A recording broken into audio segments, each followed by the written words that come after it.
Coucou les cuistots, c'est Hermès, bienvenue dans ma cuisine. On se retrouve tout de suite pour une nouvelle recette. La cuisine du village. L'été est enfin là et ça fait vraiment plaisir. Alors moi aujourd'hui ce que je vais vous proposer c'est une recette vraiment très simple à faire. Je pense que tout le monde en a déjà goûté, ce sont tout simplement les bricotons. C'est un rébus, brique et un thon, une bricoton. J'ai quand même essayé, hein. S'il vous plaît soyez gentils. Pour faire un petit apéro entre potes, des bricotons c'est vraiment très sympa. Vous pouvez faire... Tu veux encore dire bonjour aux gens? Je vais descendre. Allez hop.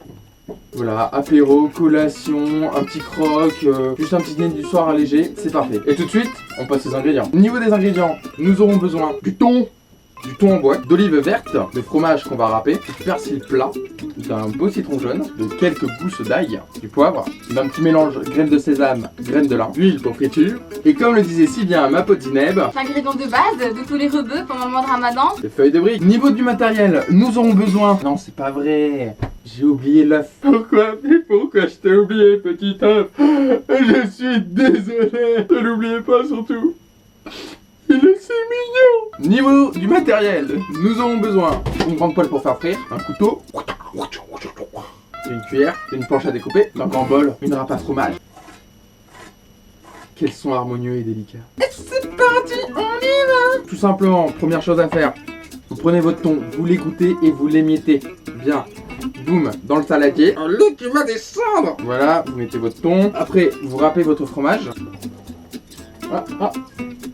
Yeah. Donc voilà, vous avez râpé votre fromage. Qui s'aime pas les fromages et fromager de la qualité. Donc parce que ce soir, je suis fainéant, mais ça vous le saviez déjà. Je vais tout faire dans mon robot mixeur. Voilà, un peu d'ail, les olives. On veut pas faire de la purée, on veut que ça soit concassé. Et le persil plat. La saveur de ce type de persil réside principalement dans la tige. Il importe donc de les laisser en abondance dans les plats afin de rehausser leur goût.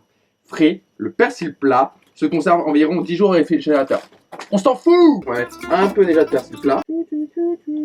Donc voilà, et ça, on mixe. C'est déjà fini, car on veut des gros morceaux. Et je ne sais pas chanter, oh non, oh non, je ne sais pas chanter. Vous voyez, c'est concassé. On rajoute dans notre thon, on rajoute ça un œuf. On va rajouter encore du persil plat. Mais si vous avez de la coriandre fraîche, vous pouvez aussi en mettre. Ça va être canon. On mélange. Dernier ingrédient, vous rajoutez votre fromage. On termine en mettant quelques coups de moulin à poivre, graines de sésame et poivre, et on remélange.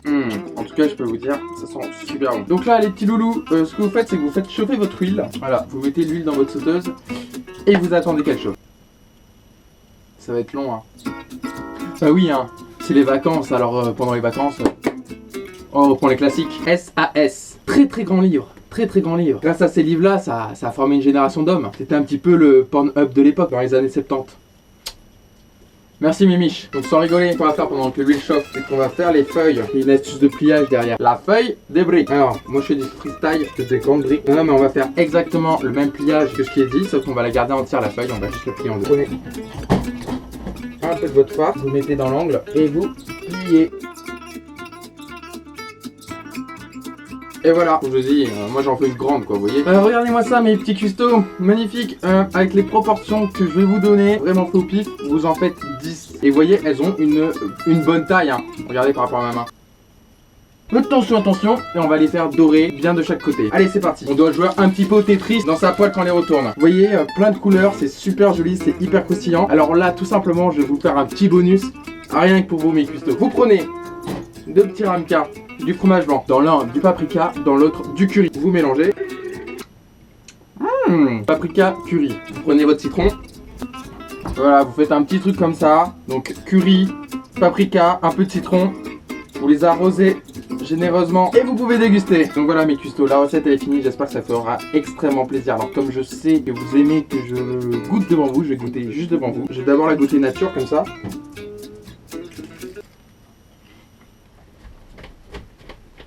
C'est juste une tuerie les amis. On va la tremper dans le curry, c'est juste canon. En plus j'adore l'association quand c'est un peu chaud et que c'est froid. N'hésitez pas à essayer cette recette parce que c'est vraiment canon. Mes cuistots, n'hésitez pas à vous abonner à ma chaîne YouTube, c'est juste par là. Instagram, Facebook, Snapchat, ça sera dans la description de la vidéo. Moi je vous aime énormément, je vous fais plein de bisous. Alors pour ceux et celles qui se demandent pourquoi je porte des mitaines aujourd'hui, parce que j'ai le regret de vous dire Je tourne cette vidéo exactement, il est 23h22, le 15 juillet 2016. Mon soutien à tout ce deuil national. J'avais pas de brassard noir, donc j'ai décidé de porter des mitaines noires. Tournage, j'ai eu du mal à le faire aujourd'hui. Je sais pas si la vidéo sera aussi rigolote que d'habitude. J'espère, et c'est pour ça que je voulais pas en parler au début de la vidéo, parce que j'avais pas envie que ça mette tout de suite une couleur noire. J'avais juste envie de les porter et de vous expliquer à la fin pourquoi je portais ces mitaines. C'est dur pour vous les Niçois, grosse pensée à tous mes amis. Il faut que vous soyez là les Niçois, il faut que vous soyez forts. La France est avec vous, l'Europe, le monde entier, tout le monde, tous unis contre ça, contre ce fléau. Je ne vous connais pas tous, mais vous êtes là, vous regardez mes vidéos, vous me faites des likes, vous me faites des commentaires, et c'est tout ce qui m'importe. La cuisine, c'est un partage, c'est un plaisir, tous ensemble contre le terrorisme, tous ensemble contre les fanatiques, tous ensemble contre les cons. Soyons forts, soyons unis, je vous fais plein de bisous, et surtout n'oubliez pas que vous mettez d'amour dans vos petits plats, meilleurs ils sont.